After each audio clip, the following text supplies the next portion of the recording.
नमस्कार. सखी सह्याद्री कार्यक्रमात मी तुमचं मनपूर्वक स्वागत करते.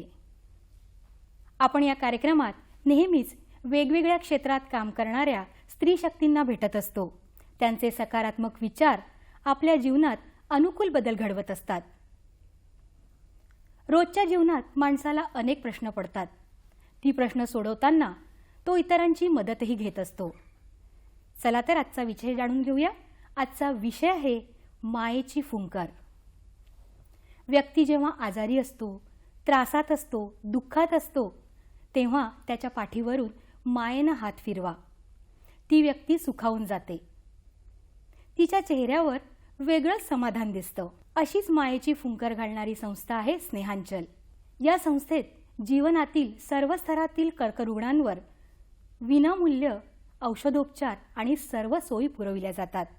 आज आपण सखी सह्याद्री कार्यक्रमात स्नेहांचल या संस्थेत समुपदेशिका म्हणून कार्य करणाऱ्या सपना काळे यांना आमंत्रित केलंय.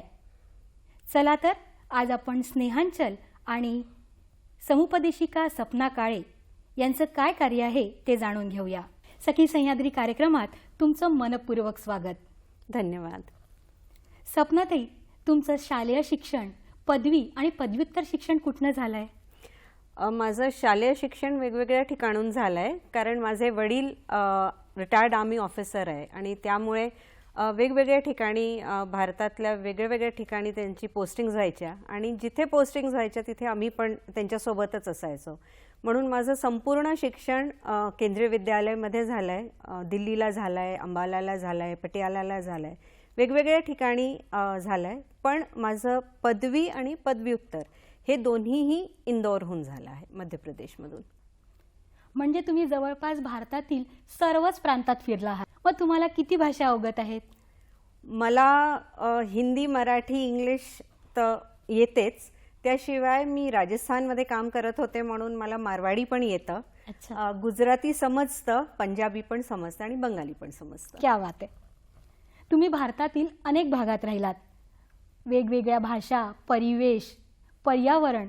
मग तुम्ही यातनं काय शिकलात? वेगवेगळ्या ठिकाणांमध्ये राहिल्यावर, तिथल्या लोकांना भेटल्यावर एक गोष्ट जी मी शिकली आहे ते आहे प्रत्येक परिस्थितीनुसार स्वतःला मोल्ड करून घेणे. कुठल्याही आर्मी ऑफिसरची फॅमिली अडॅप्टिव्ह स्किल्स हे याच्यात पारंगत असते.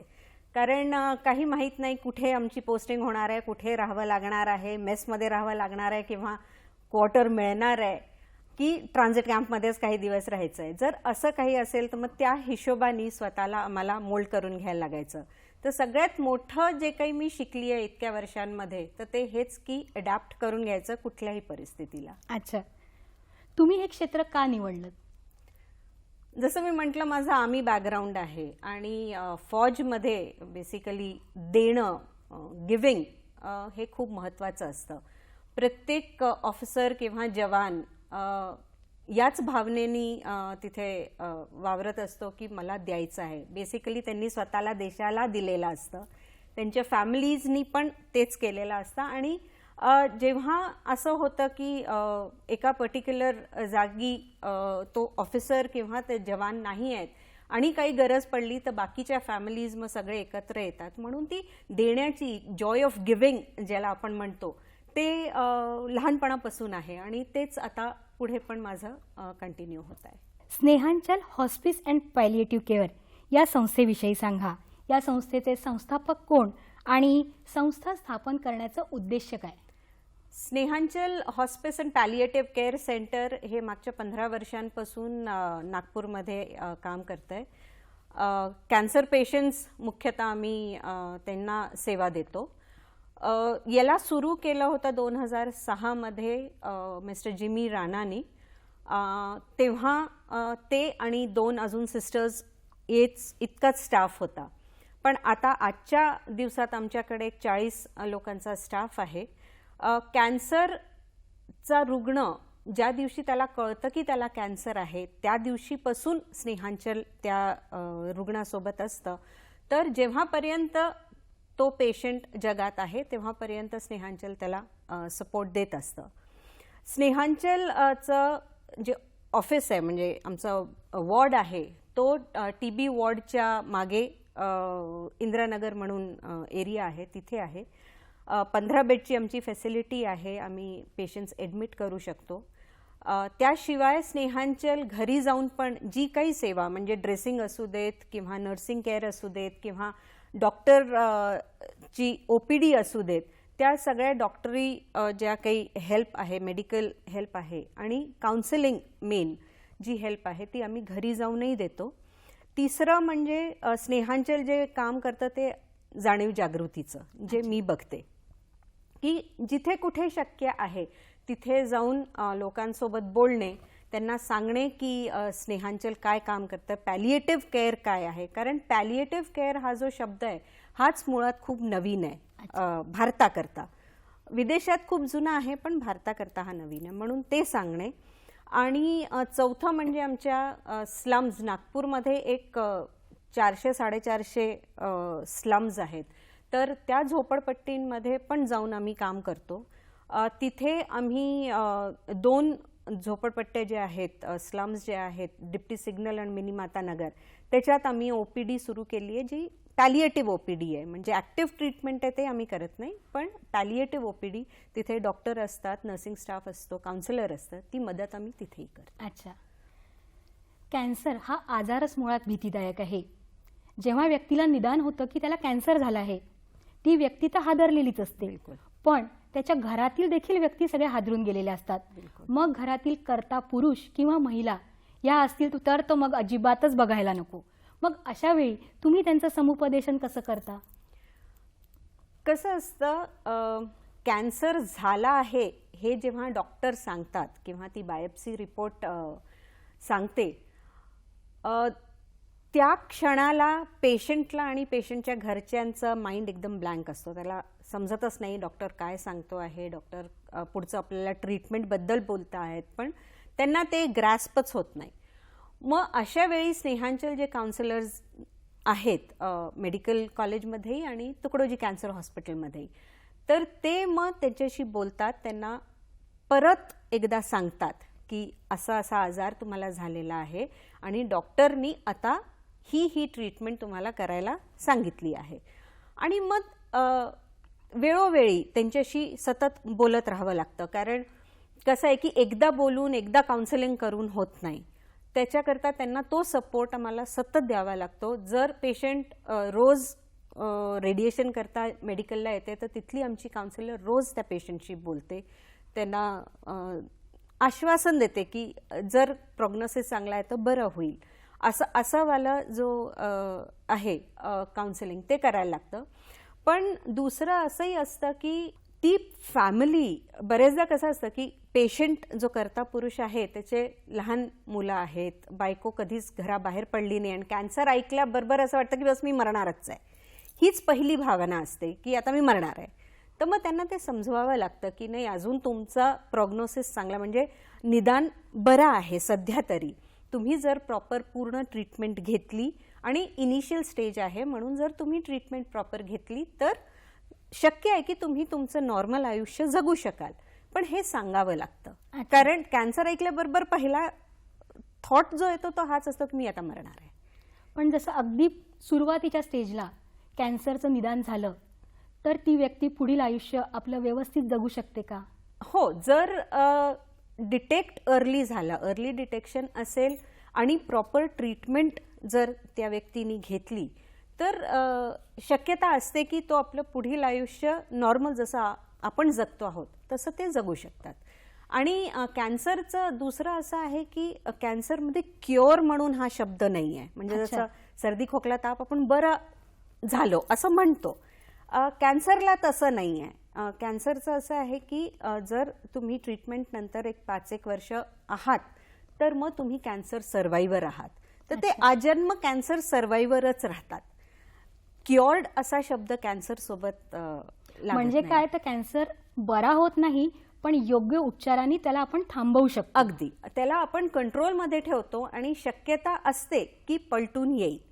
गरजेचं नाहीये की येईलच. तर ताई तुमच्या इथे बरेच लोक येतात, मग कॅन्सरवर सगळ्या स्तरातील लोकांवरती उपचार होतो, मग अशा वेळी लहान मुलंही येतात का?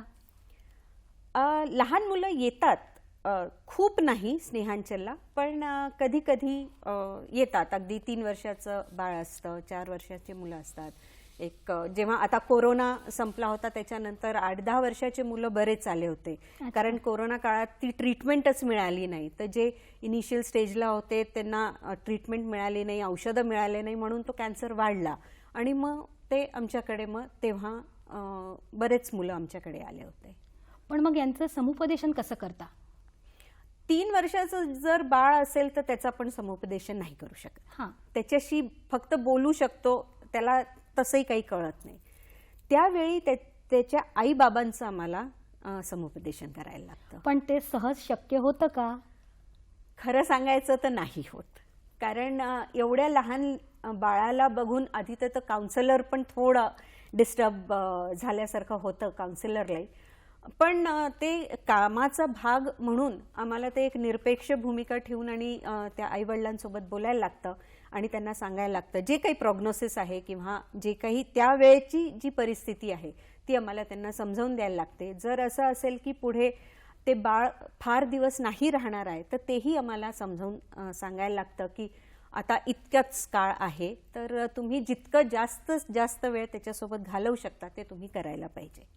आता इतके वर्ष मी त्या क्षेत्रात आहे, तर ते नॅचरली पण आता मला येतं, म्हणजे जमतं आणि आवडतं. बेसिकली समोरची व्यक्ती इतकी त्रासलेली असते तर तिला आपण थोडाही आधार देऊ शकलो तर छान वाटतं.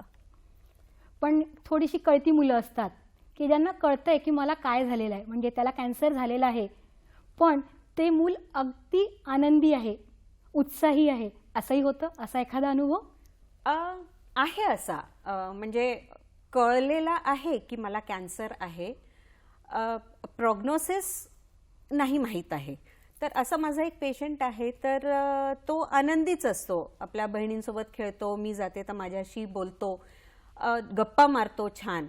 तर अशीही मुलं आहेत, पण त्यांना कितपत कळलेलं आहे आपलं प्रॉग्नोसिस हे माहीत नाही. ताई, आपण अशाच गप्पा मारत राहूया. घेऊया छोटीशी विश्रांती सखी सह्याद्री कार्यक्रमात.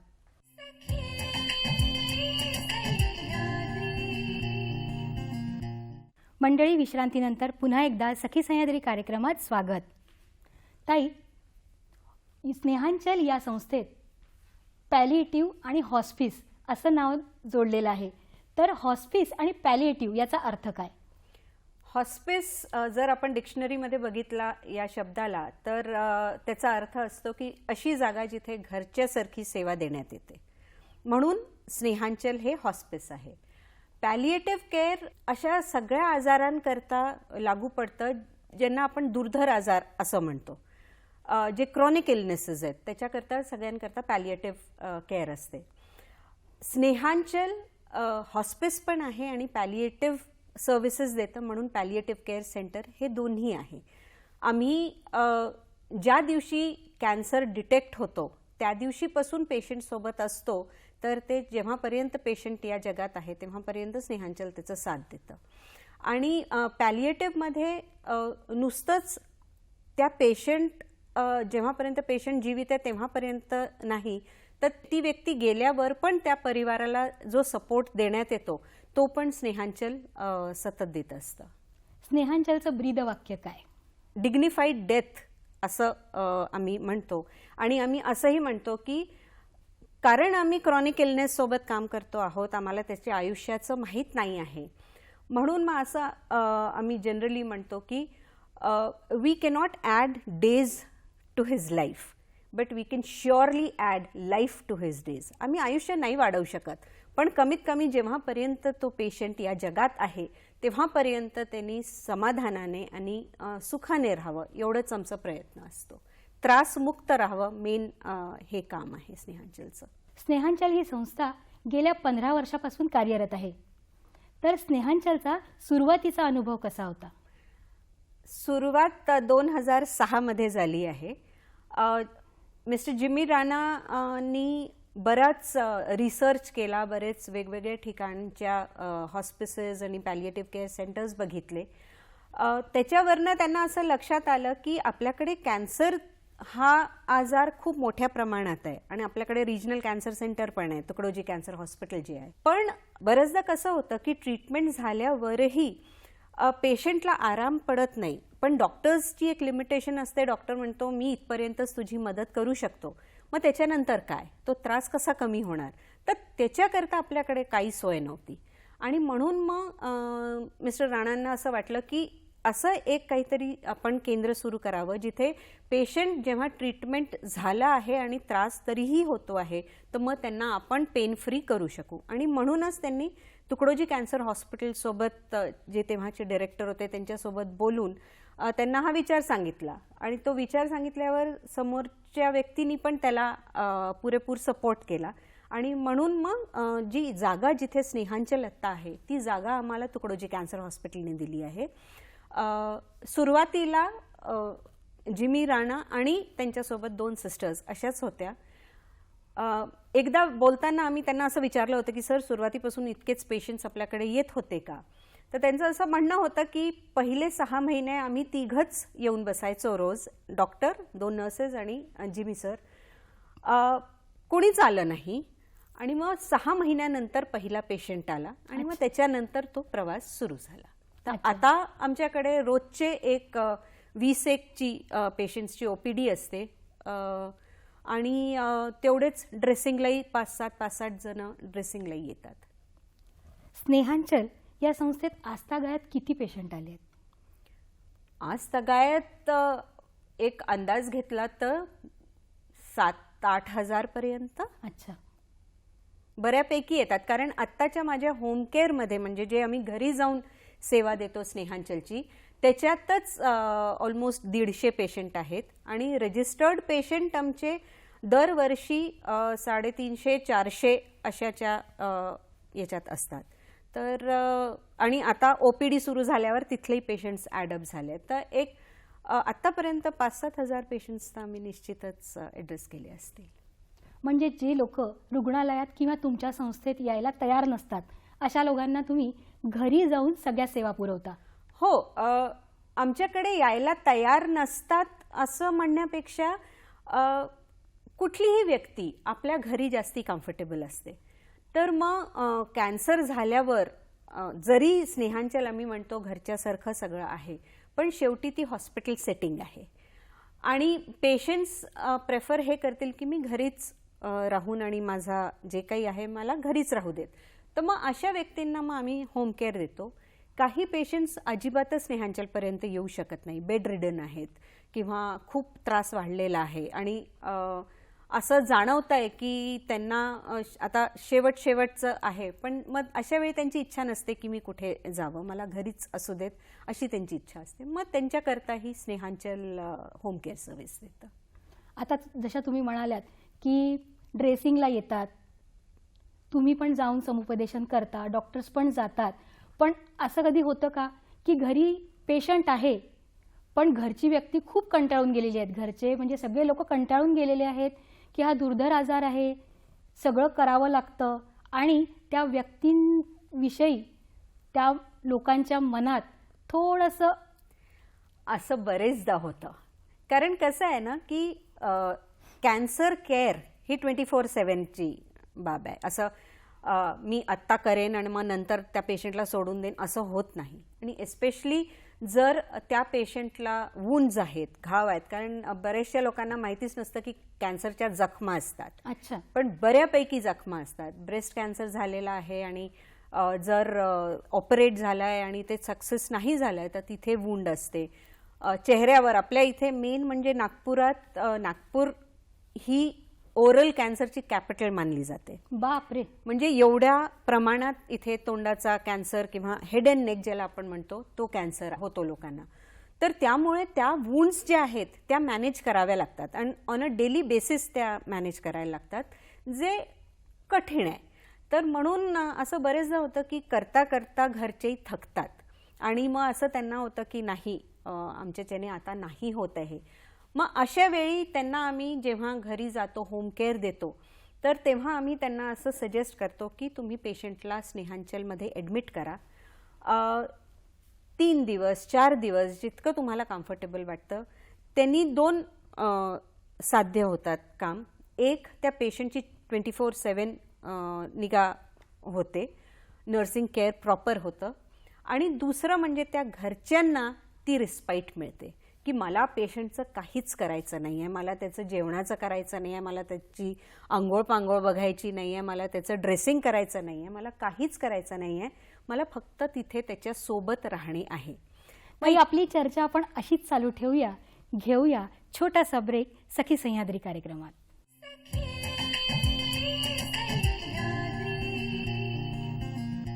स्नेहांचल या संस्थेविषयी आपण जाणून घेत आहोत. छोट्याशा विश्रांतीनंतर दर्शक हो, तुमचं पुन्हा एकदा स्वागत. तुम्ही आत्ता बोलत होतात की तुम्ही घरी जाऊन पण त्या रुग्णांची सगळी सेवा करता. पण कधी कधी असं असतं की घरातील लोकही खूप त्रासून गेलेले असतात. म्हणजे ते तिरस्कार करत नाही असं नाही, पण त्यांच्या वागण्यातून त्या रुग्णाला कळतं की नाही, आपण यांना नकोसे आहोत. मग अशा वेळेला तुम्ही काय करता? अशा वेळेला काउन्सिलिंगच एक मार्ग असतो आमच्याकडे. होम केअर करताना बरेचदा मला असा अनुभव येतो की पेशंटला एका जरी घर छोटंसंच आहे पण त्याला असं एका कोपऱ्यात टाकून दिलेलं असतं. जेवण पण त्याला असं भिरकावून देतात, जवळ जात नाही, लहान मुलांना जवळ जाऊ देत नाही, कोणी त्या पेशंटसोबत बोलत नसतं. तर अशा वेळी त्या पेशंटला सतत जो आजार आहे त्याचा त्रास होतच असतो. तो तर क्रॉनिक आहे, तर तो कंटिन्युअसली त्याला त्रास होतो. पण असं वागणं घरच्यांचं त्याच्यामुळे त्याला अजून अधिक त्रास होतो. आणि म्हणून मग पेशंटच्या त्या त्रासाला कमी करण्याकरता, कारण पेशंटला बोलून काहीच, किंवा पेशंट बोलूही नाही शकत, बरेचदा पेशंटला सांगताही येत नाही की अरे असं नका करू. म्हणून मग ते काम आम्ही करतो. फॅमिली काउन्सिलिंग म्हणून एक कॉन्सेप्ट आहे. तर सगळ्या परिवारातले जितके लोक घरात असतात त्यांच्याशी मग सगळ्यांशी आम्ही बोलतो आणि त्यांना समजवतो की जे काही ते करतायत ते चुकीचं आहे, कारण ती व्यक्ती तर त्रासात आहे, आपल्याला समजून घेणं आहे. मान्य आहे की तो खूप ती गोष्ट कठीण आहे, कारण आपण सतत तेच ते करतो आहोत. तर तो कुठेतरी तो धैर्य जातो. पण तो बॅलन्स मेंटेन करून ठेवणे हे आम्हाला त्यांना समजवावं लागतं. बरेचदा सक्सेसफुल होतो, अनेकदा नाहीही होत. असा एखादा अनुभव? असा अनुभव म्हणजे सक्सेसफुल झालेल्याचा अनुभव असा की एक आमच्याकडे पेशंट आहेत, आता कोविड काळात त्यांचं डिटेक्ट झालं आहे. आणि त्या जेव्हा हॉस्पिटलाइज्ड होत्या, त्यांची सर्जरी होती. तर सर्जरी दरम्यान त्यांच्या मुलांनी त्यांची पूर्ण सेवा केली. तर तो पण कोविड पॉझिटिव्ह झाला आणि तो कोविड पॉझिटिव्ह असतानाच त्याची मृत्यू झाली. तर आता करणारा तोच. या आजींना यांची मुलगी आपल्या घरी घेऊन आली.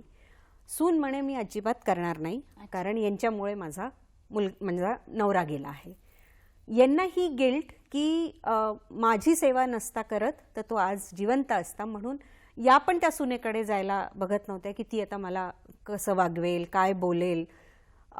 या सगळ्या याच्यात तो परिवार जो एक होता तो असा वेगळा होता, विभागला गेला होता. मग जेव्हा आमच्या होम केअर टीमने व्हिजिट केली आणि तिथे त्यांना असं जाणवलं, तर आमची वीकली मीटिंग असते, त्याच्यात मग ही केस डिस्कस झाली. तर त्यांना असा सल्ला दिला गेला की दोघांशी बोला, आजीशी पण बोलायचं आणि त्या सुनेशी आणि नात जी आहे त्यांच्याशी पण बोलायचं. सतत बोलत राहिलो की असं नाही आहे, म्हणजे तुम्ही पण गिल्ट पाळू नका आणि तुम्ही त्यांना दोष देऊ नका, त्यांची चूक नव्हती आणि तुमचीही काही चूक नाही आहे. तर आता 3-4 महिन्यानंतर ते सगळं कंटिन्युअस संवाद साधल्यामुळे आज ती फॅमिली परत एकत्र आहे. सासू, सून, नातू ते सगळे एकत्र राहत आहेत आणि खूप छान एकमेकांची काळजी घेत आहेत. क्या बात आहे. तर हा एक सक्सेसफुल किंवा पॉझिटिव्ह काउन्सिलिंगचा भाग झाला. एक दुसरा जो आम्ही नाही करू शकलो, ती एक पेशंट होते, वयस्कर होते, बऱ्या घरातले होते, असं फायनान्शियल काही त्यांच्याकडे इश्यू नव्हता, पण समहाव त्यांची फॅमिली त्यांना सपोर्टच नव्हती करत. त्यांना खालच्या मजल्यावर एका खोलीत ठेवून दिलं होतं. ते नंतर बेड रिडनही झाले होते. अच्छा. मग त्यांना कोणी भेटायला नाही यायचं. दारातनं असं जेवण त्यांना सरकवून द्यायचे, घ्यायचं तर घ्या नाही तर नाही घ्या असं. त्यांचे नातू होते त्यांना जाऊ नाही द्यायचे. बायको फक्त थोडंफार, आता ती पण वयस्करच ऑब्व्हियसली, तर त्यांच्याकडनं जसं होत होतं ते करायचे. पण शेवटपर्यंत आम्ही त्यांच्या फॅमिलीला म्हणजे मुलांना, सुनांना हे नाही समजावू शकलो की तुम्हाला वडिलांचं करायला पाहिजे किंवा ती सेवा तुम्ही द्यायला पाहिजे.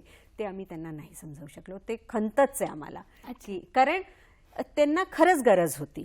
आम्ही इतकं काउन्सिलिंग केलं आणि तरीही ते नाही ते सक्सेस मिळालं त्याच्यात. तर असं होतं, कुठे सक्सेस मिळतो कुठे नाहीही मिळत. कार्य म्हटलं की यश आणि अपयश दोन्ही आलंच. हो. स्नेहांचल ही संस्था आता तळागाळातील लोकांसाठी काम करते. 2 ठिकाणी त्यांनी OPD चालू केलेली आहे. अशा ठिकाणी जेव्हा तुम्ही समुपदेशन करायला जाता, तुमची संस्था तिथे OPD चालवते, तिथला एखादा असा अनुभव जो तुम्हाला अगदी मनाला स्पर्शून गेलेला आहे, तुम्ही तो कधीच विसरू शकत नाही? OPD मध्ये येणारे पेशंट्स, आम्ही ॲक्च्युली जिथे OPD सुरू केली आहे deputy signal and mini Matanagar, तिथे आम्ही मागच्या 3 वर्षांपासून डोर टू डोर सर्वे करतो आहोत की कॅन्सर पेशंट्स जर असतील तर त्यांना आपण कुठल्याही मेडिकल फॅसिलिटीसोबत जोडून द्यायला पाहिजे.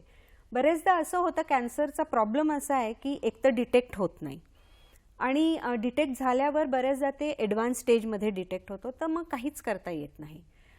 अशा पेशंट्सना मदतीची गरज असते. ते सोडून देतात की आता जब कुछ होना ही नहीं है तो छोड़ दो, असं त्यांचा तो ॲटिट्यूड असतो. म्हणून मग OPD आम्ही सुरू केली अशा लोकांकरता की, आणि कोविड आत्ता 2 वर्षापासून कोविड आहे, तर पेशंट्स आमच्यापर्यंत पोचूच शकत नव्हते.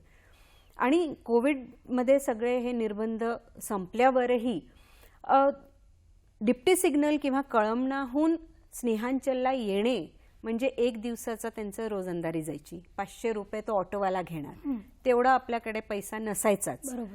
मग पेशंटच नाही यायचे की जसं आहे जे आहे ते आम्ही घरीच मॅनेज करू आणि स्नेहांचललाही नको जायला. मग असे किती दिवस आम्ही त्यांना त्रासात राहू देणार, म्हणून मग या OPDचा आयडिया आला आणि मग OPD आम्ही डिप्टी सिग्नल आणि मिनी मातानगर अशी 2 ठिकाणी केली. एक जी मला या OPDमधनं आठवते इन्सिडेंट, तो असा की आम्ही जे हे डोर टू डोर सर्वे करतो आहोत OPD करता, मला एक दिवस असंच दुसरं कोणाशी तरी बोलताना मागून आवाज आला, अरे सपना मॅडम, तुम्ही सपना मॅडम आहे ना? तिथे मला सपना मॅडम म्हणून खूप कमी लोक ओळखतात, कॅन्सरवाली मॅडम असं जास्ती ओळख आहे. आणि नाव घेऊन कोणी मला तो एरिया जिथे मी सर्वे करत होते माझ्या ओळखीचाही नव्हता, तिथे मला नाव घेऊन कोणीतरी बोलवतंय, मलाच आश्चर्य वाटलं. मग बघितलं तर ती म्हणे, तुम्ही मला नाही ओळखलं का मॅडम? मी म्हटलं नाही गं बाई.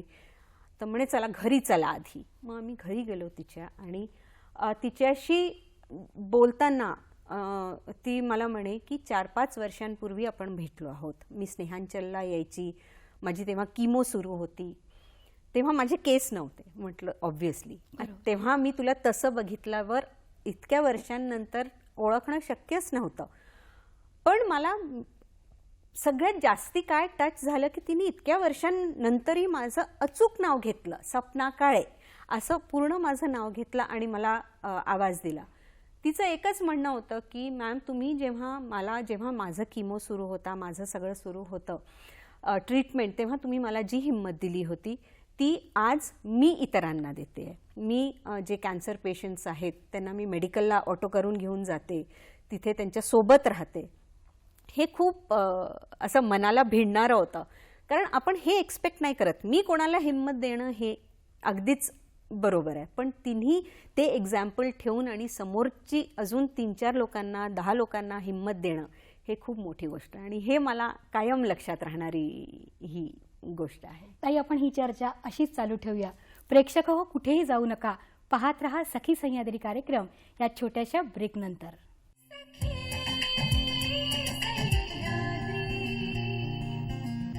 या छोट्याशा ब्रेक नंतर सखी सह्याद्री कार्यक्रमात दर्शकांनो तुमचं एकदा पुन्हा मनपूर्वक स्वागत करते. आणि आपण आपल्या चर्चेच्या पुढच्या टप्प्याकडे वळूया. सपनाताई, तुम्ही इतके वर्ष झाले समुपदेशनाचं आणि जाणीव जागृतीचं कार्य करत आहात, तर तुम्हाला अनेक अनुभव आले असतील. काही पेशंट खास तुमच्या जवळचे होऊन जातात. त्यांचे अनुभव तुम्हाला खूप अगदी असे भिडलेले असतात आणि तुम्हाला असं वाटतं की मी ह्यांचे अनुभव सगळ्यांसोबत वाटून घेऊ. तर असे कुठले आहेत पेशंट?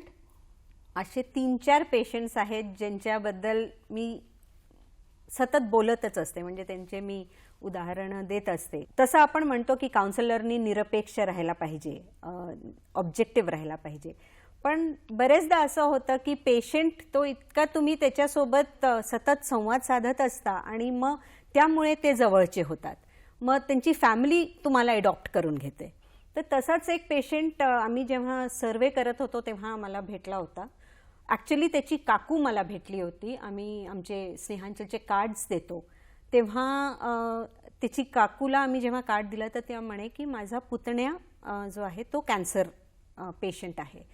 तर मी त्यांच्याकडनं त्याचा नंबर घेतला आणि त्याला एक व्हॉट्सॲप मेसेज पाठवला की मी अशी अशी आहे आणि तुझ्या काकूनी मला तुझा नंबर दिला आहे. तर तेव्हा त्यांनी मला उत्तर दिलं की मॅम सध्या मी बरा आहे, माझी ट्रीटमेंट झालेली आहे आणि मी इंजिनिअरिंगच्या फायनल इयरला आहे, तर सध्या मला गरज स्नेहांचलची नाही आहे. तर म्हटलं ठीक आहे, पण कधीही तुला असं वाटलं की स्नेहांचलची तुला गरज आहे तर तू निश्चित मला कळव किंवा तू स्नेहांचलला येऊन मला भेट. या गोष्टीला 1-1.5 वर्ष झालं. तो मध्ये मध्ये मेसेज पाठवायचा मी बरा आहे वगैरे, पण त्यांनी असं येण्याचं नाही केलं की मी स्नेहांचलला येऊन भेटतो मॅम तुम्हाला, असं नाही झालं. 1-1.5 वर्षानंतर त्यांनी मला मग फोन केला की मॅम मी असं असं बोलतो आहे आणि आपण बोललो आहे याआधी, तर मला स्नेहांचलला आता यावंसं वाटतं आहे, तर मी येऊ का? म्हटलं अगदीच ये. पहिल्यांदा तो आला तर त्याचं फक्त याच्याकरता ते विचारायला आला होता की अजून मी ट्रीटमेंट घ्यायला हवी का. इथल्या डॉक्टर्सनी म्हटलं होतं की आता गरज नाही आहे, झालं, म्हणजे जे काही आम्ही करू शकत होतो ते झालेलं आहे, पण तुला करायचंच असेल तर मुंबईला जाऊन तू ट्राय करू शकतो. तर त्याच्याकरता तो विचारायला आला होता की मी करायला हवं का, माझी केस हिस्ट्री बघता. तर जे काही तेव्हा आम्ही काउन्सिलिंग त्याला केलं. त्याच्यानंतर परत तो नाही आला. मग ते विचारल्यावर मग आम्हाला असं वाटलं की बहुधा आम्ही त्याला असं म्हटलं की तू नको, म्हणजे जे काही आहे ते इथे आता झालेलं आहे तेच राहू दे, मुंबईला जायची गरज नाही असं सांगितल्यामुळे त्याला हर्ट झालं की काय, जे काही असे अनेक विचार येतात मनात.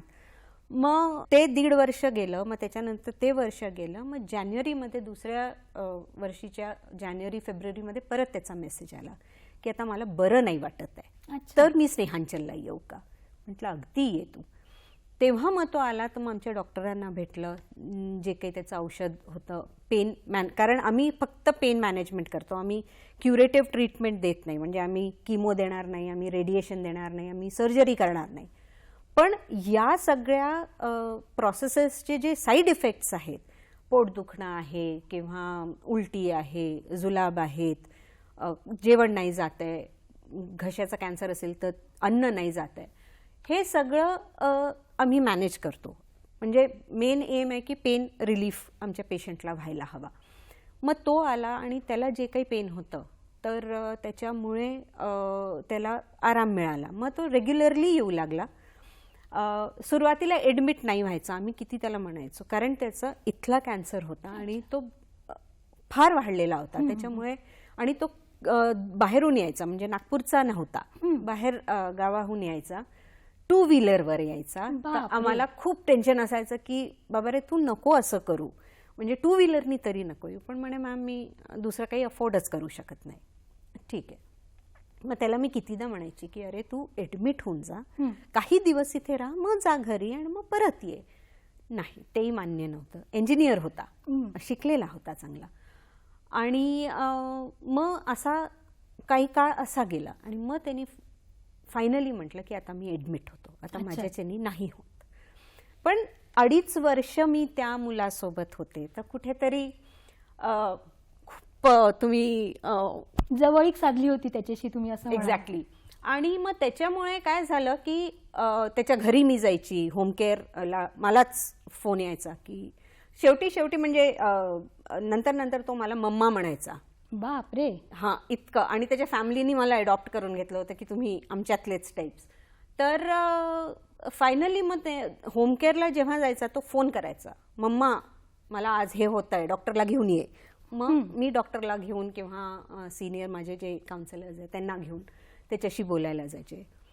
असं खूप कमी होतं की तुम्ही इतकं बॉन्ड होता कोणासोबत आणि तुम्ही इतकं इन्व्हॉल्व्ह होता कोणासोबत. फायनली जेव्हा त्याचं खूपच त्रास वाढला, मग तो स्नेहांचलला आला. ज्या दिवशी आला त्या दिवशी तो म्हणजे अगदी डॉक्टरनी म्हटलं की आता काहीच काळ म्हणजे काही तास किंवा 1-2 दिवस एवढेच त्याच्याकडे आहे. मी तिथे होते, त्याच्याशी बोलले, सगळं झालं. आमची एक सिनियर नर्स आहे प्रमिलाताई, त्यांच्यासोबत त्याचं माझं आणि त्यांच्यासोबत खूप बॉन्डिंग त्याचं स्ट्रॉंग होतं. त्यांच्याशी पण तो बोलला, पण शेवटी ओळखत नव्हता असं सगळ्यांचं म्हणणं होतं. मग त्याची बहीण त्याची मेन केअर गिव्हर होती. तर ती मला म्हणे की म्हणे मॅम तुम्ही युगलला भेटा ना प्लीज. म्हटलं ठीक आहे. तो खूप असा रेस्टलेस होता. तो त्याच्या डोक्यावर हात ठेवला, परत मम्मा बोलला. म्हणजे हे मला आजपर्यंत नाही कळलं की त्याला कसं कळलं असेल की ती मी आहे किंवा म्हणजे तो स्नेहांचलला आहे आणि मी त्याच्यासोबत आहे. आणि जेव्हा तो गेला तेव्हा मी पण त्याच्यासोबत नव्हती, त्याची बहीणही त्याच्यासोबत नव्हती. जे 2 व्यक्ती सतत त्याच्यासोबत असायचे तेच 2 व्यक्ती त्याच्यासोबत नव्हते. तर हे कुठेतरी मला ऑलवेज खंत राहील की शेवटच्या वेळी मी त्याच्यासोबत नव्हते, पण तो एक्सपिरियन्स इतका एनरिचिंग होता की एक पेशंट तुमच्या लाईफमध्ये किती मोठा त्याचं इन्व्हॉल्वमेंट असतं आणि ते इन्व्हॉल्वमेंट अजूनही आहे. त्याचा डिसेंबरमध्ये वाढदिवस असतो, तर त्याच्या बहिणीने बरोबर मला फोन केला, मी तिला फोन केला. तर हे अजूनही इन्व्हॉल्वमेंट आहे. हे एक आहे. एक लहान पेशंट आहे माझा, 8-1 वर्षाचा असेल. त्याचा पाय कापला आहे, त्याला पायात झाला होता आणि पाय कापला आहे त्याचा. पण ते बाळ हसतमुख असतं, असं कधीच मला जाणवत नाही की तो त्रासात आहे किंवा चिडचिड करतो आहे किंवा रागात आहे. नॉर्मल आपल्या बहिणींसोबत गप्पा मारेल, मस्ती करेल. एकच पाय आहे तरी इकडून तिकडे नाचत असतो तो.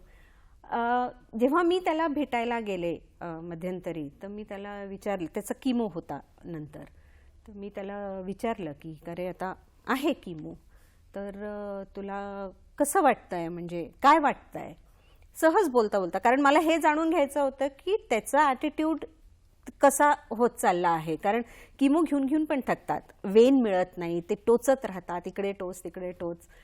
त्यामुळे पेशंट्स खूप हादरतात किमो म्हटला की. आणि ते तर लहानसं लेकरू आहे. मग त्याला मी विचारलं, तर म्हणे मेरे को कीमो नहीं लेना है. अच्छा, वो बहुत टोचती है, तो आप या तो उसको बोलो कि मेरे को टोचे और मेरे को कीमो दे दे. तर ते मला इतकं असं निरागस वाटलं की म्हटलं खरं आहे.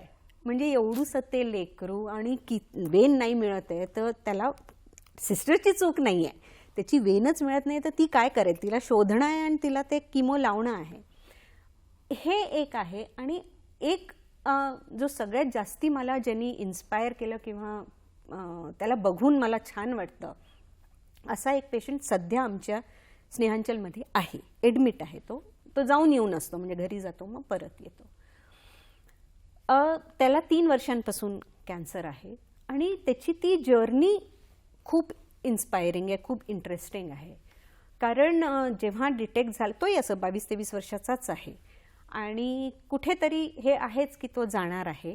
ताई, आपण ही चर्चा अशीच पुढे चालू ठेवूया. दर्शक हो, कुठेही जाऊ नका, पाहत रहा सखी सह्याद्री कार्यक्रम छोट्याशा विश्रांतीनंतर.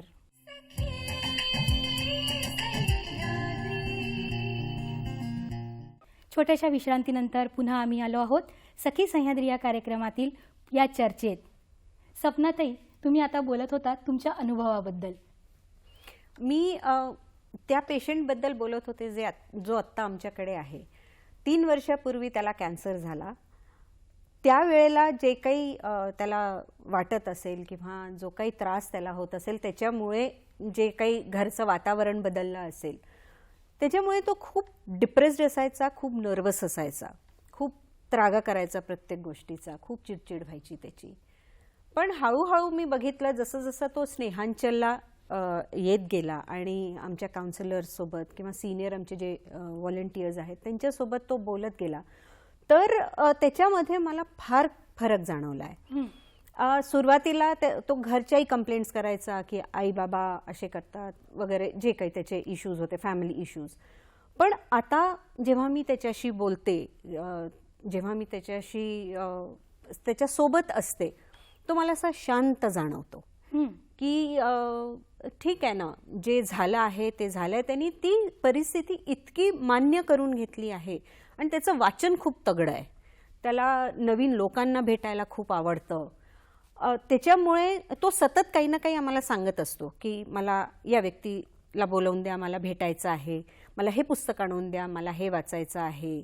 मग त्याचे विविध प्रश्न असतात जे बऱ्याचदा मला समजतही नाही, म्हणजे ते इतक्या हाय लेवलचे असतात. तर मग ते सिनियर जे आमचे आहेत त्यांच्याकडे मी त्याला पाठवते.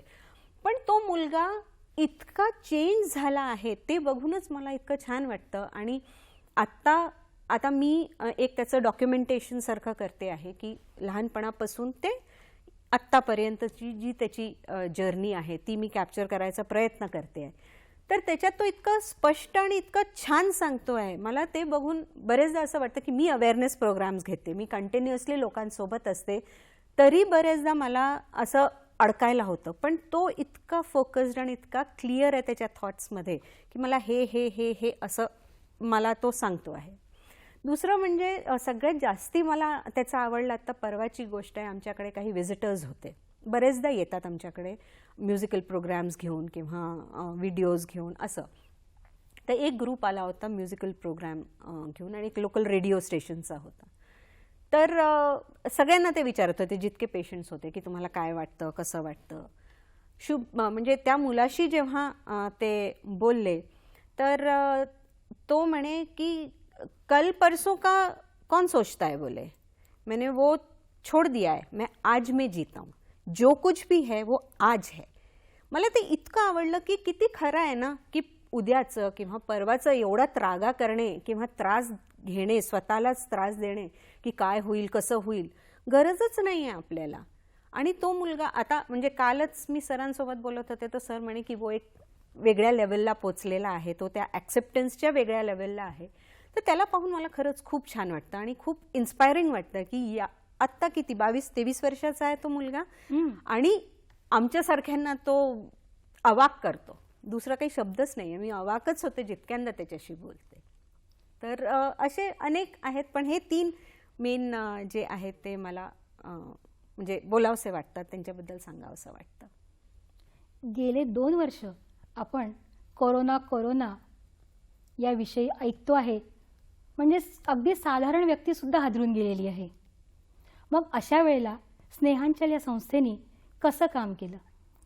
जेव्हा पहिला लॉकडाऊन लागला तेव्हा आम्ही 1 महिना बंद ठेवलं होतं स्नेहांचल, कोणीच नव्हतं. पण मग असं जाणवलं की अरे, कॅन्सर पेशंट आणि कॅन्सर तर आहेच ना, त्यांचा त्रास पण आहेच, तर जर आपण सगळंच बंद करून टाकलं तर ते कुठे जाणार. म्हणून मग आम्ही परत एप्रिलपर्यंत बंद होतं, मेपासून सुरू केलं. फक्त एवढंच केलं की आम्ही जी IPD करतो, म्हणजे आमच्याकडे पेशंट्स जे ॲडमिट करतो ते आम्ही केले नाही. OPD आमचं सुरू केलं, डॉक्टर्स यायचे, आम्ही सगळे तिथे असायचो. 1 ऑगस्टपर्यंत फक्त OPDवर काम केलं. मग ऑगस्टनंतर होम केअर पण सुरू केलं की किती दिवस असं थांबून ठेवणार, पेशंट्सना गरज आहे. आणि पेशंट्सचे कॉल्स यायचे की केव्हा सुरू होईल, केव्हा याल की नाही याल. तर म्हणून मग ऑगस्टपासून मग फुल फ्लेजेड सुरू केलं आणि डिसेंबरपासून परत IPD पण सुरू केलं. तर असं खूप काळ बंद नाही राहिलं स्नेहांचल. पण ताई, ही सेवा देताना स्वप्नाताई तुम्हाला अशी भीती नाही वाटली कोविडच्या काळात? नाही, समहाऊ नाही वाटली भीती. हा विश्वास होता की आपल्याला काही होणार नाही, कारण हे काम जे आम्ही करतो आहोत ते एकदम स्वच्छ मनाने करतो आहोत. त्याच्यात कोणाचाच काही स्वार्थ नाही आहे. म्हणून शक्यता कमी आहे की आम्हाला काही होईल, हा आमचा विश्वास आहे. म्हणजे माझा तरी आहे की मी जर कोणाचं वाईट करत नाही आहे तर माझंही वाईट होण्याची शक्यता कमी आहे. आणि दुसरं असं की माझ्या सेफ्टीपेक्षा त्यांची गरज जास्ती महत्त्वाची, त्यांचा तो त्रास सांभाळून घेणे हे जास्ती महत्त्वाचं. म्हणून पण आम्हाला होम केअर करतानाही नाही आणि OPD करतानाही नाही. बरेचदा पेशंट्स यायचे जे पॉझिटिव्ह असायचे, पण मग ते ऑक्युपेशनल हॅझार्ड ज्याला म्हणतात ते आहे, तर ते करणंच आहे. या क्षेत्रात तुम्ही अविरत कार्यरत करता आहात, तर हे कार्य करता करता तुम्ही कोणता छंद जोपासला आहात? मला गाण्याची आवड आहे. अच्छा. आणि म्हणजे माझ्या फॅमिलीमध्येच सगळे गायक आणि वादक असे आहेत. तर ते जेव्हा कधी वेळ मिळतो ते मी म्हणजे असं प्रयत्न करते की तो छंद आपण जोपासावा. ताई 2 ओळी ऐकवा ना. तू बुद्धी दे, तू तेज दे, नवचेतना विश्वास दे, जे सत्य सुंदर सर्वथा, जे सत्य सुंदर सर्वथा, आजन्म त्याचा ध्यास दे. तू बुद्धी दे, तू तेज दे, नवचेतना विश्वास दे. क्या बात आहे. ताई, जाता जाता आमच्या मंडळींना तुम्ही काय सांगाल? सगळ्यांना एकच विनंती आहे की जर तुमच्या जवळपास किंवा तुमच्या फॅमिलीमध्ये किंवा मित्रपरिवारात कॅन्सर पेशंट असू देत, एड्स पेशंट असू देत किंवा बेडबाउंड म्हणजे गादीला खिळलेली पेशंट असू देत, तर त्यांना प्लीज स्नेहांचलबद्दल निश्चित सांगा. कारण कसं आहे की कुठल्याही पेशंटनी त्रासात राहू नये. आणि जर अशी संस्था आहे जी या 3 लोकांकरता काम करते आहे, आत्तापर्यंत आम्ही फक्त कॅन्सर करता काम करत होतो, यापुढे आम्ही HIV, एड्स आणि बेडबाउंड पेशंट्स करताही सर्व्हिसेस देणार आहोत, जे कॅन्सर पेशंट्सना देत आहोत. दुसरं म्हणजे ही सगळी जी काही प्रोसेस आहे किंवा जे काही आमच्या सर्व्हिसेस आहेत त्या सगळ्याच फ्री ऑफ कॉस्ट आहे, निःशुल्क आहे. म्हणून हे विचार करायची गरज नाही आहे की स्नेहांचलला पेशंटला कसं आणू, की तिथे राहण्याची, खाण्याची, सगळ्याचीच पैसे द्यायला लागतील, तर असं नाही आहे. पेशंटला जेवण, त्याचं डाएट जे काही आहे किंवा ड्रेसिंग आहे तर ड्रेसिंग, नर्सिंग केअर, मग पेशंट आमच्याकडे 2 दिवस असू देत, 4 दिवस असू देत, महिना असू देत, ते सगळं आम्हीच करणार. त्याचबरोबर जे घरचे त्याच्यासोबत असतात त्यांची पण जेवणा खाण्याची सोय आम्हीच करतो. म्हणून रिक्वेस्ट एवढा आहे की जे काही आज तुम्ही ऐकलं आहात, बघितलं आहात, ते प्रत्येकाने जर 3-3 लोकांपर्यंतही पोहोचवलं तर स्नेहांचलचा खूप मोठा तुम्ही मदत कराल. आणि बस एवढीच प्रार्थना आहे की जे काही कोरोनामुळे जे त्रासले आहेत आणि कॅन्सरमुळे जे त्रासले आहेत त्यांना शांतीच लाभो, मला असं वाटतं. सपनाताई, आज तुम्ही सखी सह्याद्री कार्यक्रमात आलात त्याबद्दल दर्शकांतर्फे आणि नागपूर दूरदर्शनतर्फे तुमचं मनपूर्वक आभार मानते. नमस्कार. नमस्कार. दर्शक हो, पुन्हा भेटूया सखी सह्याद्री कार्यक्रमात. तोपर्यंत नमस्कार.